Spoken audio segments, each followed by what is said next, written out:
မင်္ဂလာပါရှင် Healthy Happy Hacks မှကြိုဆိုပါရစေ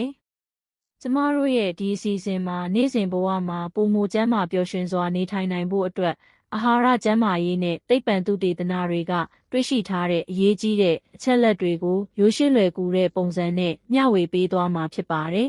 ။ဒီနေ့မှာတော့ခန္ဓာကိုယ်အတွက်အရေးကြီးပေမဲ့လူအများမသိသေးတဲ့အာဟာရဓာတ်၃မျိုးကြောင့်လေ့လာသွားကြပါမယ်။အဲ့ဒါတွေကတော့ Vitamin Magnesium နဲ့ Selenium တို့ပဲဖြစ်ပါတယ်။ဒီအာဟာရဓာတ်လေးတွေဟာပမာဏအနည်းငယ်သာလိုအပ်ပေမဲ့ကျွန်ုပ်တို့ရဲ့အရိုးနှလုံးကြွက်သားအာယုံကြောကိုယ်ခံအားစနစ်နဲ့ခန္ဓာကိုယ်အတွင်းလှုပ်ဆောင်မှုများစွာမှာအရေးကြီးတဲ့အခန်းကဏ္ဍကပါဝင်နေပါတယ်။ပထမဆုံး Vitamin အကြောင်းလေ့လာကြရအောင်။ Vitamin ဆိုတာကိုလူအများစုကသွေးခဲခြင်းနဲ့ဆက်ဆက်ပြီးသိကြပါတယ်။အမှန်တကယ်တော့ဗီတာမင်ခါဒဏ်ရာရတဲ့အခါသွေးတိတ်စေဖို့သာမဟုတ်ပါဘူးခန္ဓာကိုယ်အတွင်းမှာကယ်ဆီယမ်ကိုဘယ်နေရာမှာအသုံးပြုသင့်တယ်လဲဆိုတာထိန်းညှိပေးတဲ့အရေးကြီးတဲ့အာဟာရဓာတ်တစ်မျိုးဖြစ်ပါတယ်ကျမတို့ရဲ့အရိုးတွေတန်မာဖို့အတွက်ကယ်ဆီယမ်လိုအပ်ပါတယ်ဒါပေမဲ့ကယ်ဆီယမ်ဟာအရိုးထဲမှာမှန်ကန်စွာရှိနေဖို့လိုအပ်ပါတယ်ဗီတာမင်ကအရိုးအတွင်းကယ်ဆီယမ်အသုံးပြုမှုကိုကူညီပေးပြီးအရိုးကျန်းမာရေးကိုထောက်ပံ့ပေးပါတယ်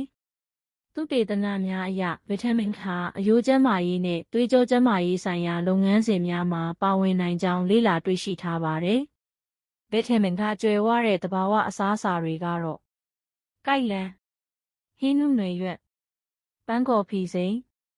အစိမ်းရောင်ဟင်းသီးဟင်းရွက်များတို့ဖြစ်ပါတယ်။ကျမတို့ရဲ့နေ့စဉ်အစားအစာထဲမှာအစိမ်းရောင်ဟင်းသီးဟင်းရွက်တွေထည့်သွင်းစားသုံးခြင်းဟာဗီတာမင်ရရှိဖို့အကောင်းဆုံးနည်းလမ်းတွေကတစ်ခုဖြစ်ပါတယ်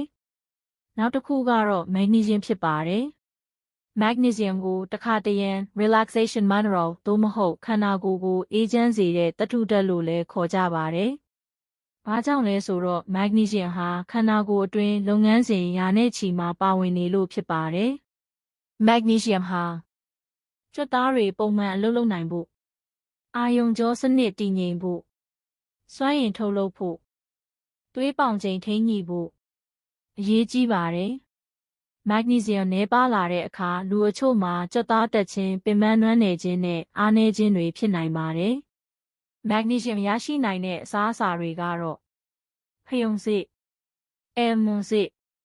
ပဲအမျိုးမျိုးအစေ့အဆန်များအစိမ်းရောင်ဟင်းသီးဟင်းရွက်များနဲ့အနက်ရောင်ချောကလက်တို့ဖြစ်ပါတယ်။ကျမတို့ဟာအစားအစာကနေသဘာဝအတိုင်းမက်နီဆီယမ်ရရှိဖို့ကြိုးစားသင့်ပါတယ်။တတိယအာဟာရဓာတ်ကတော့ဆယ်လညမ်ဖြစ်ပါတယ်။ဆယ်လညမ်ဟာခန္ဓာကိုယ်အတွက်အနည်းငယ်သာလိုအပ်တဲ့သတ္တုဓာတ်တစ်မျိုးဖြစ်ပေမဲ့အရေးကြီးတဲ့တာဝန်တွေကိုထမ်းဆောင်နေပါတယ်။ Selenium ဟာဆဲတွေကိုပျက်စီးမှုမှကာကွယ်ပေးခြင်းကိုယ်ခံအားစနစ်ကိုထောက်ပံ့ပေးခြင်းတိုင်းရိုက်ဟော်မုန်းလှုပ်ဆောင်မှုကိုကူညီပေးခြင်း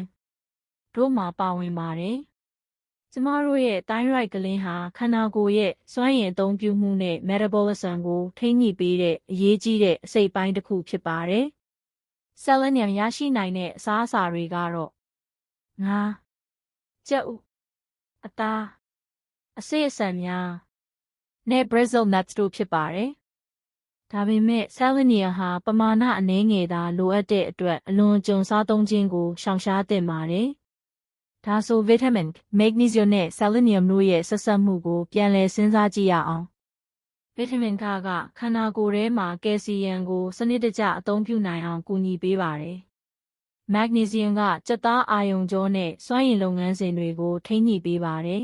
။ Selenium ကဆဲကာကွယ်မှုနဲ့တိုင်းရိုက်ကျန်းမာရေးကိုထောက်ပံ့ပေးပါတယ်။ဒါပေမဲ့ကျန်းမာရေးကဗီတာမင်တစ်မျိုးတည်းနဲ့တည်ဆောက်လို့မရပါဘူး။ကျန်းမာတဲ့ခန္ဓာကိုယ်တစ်ခုဆိုတာ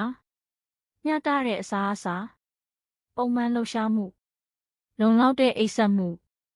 စိတ်ဖိစီးမှုကိုထိန်းချုပ်နိုင်ခြင်း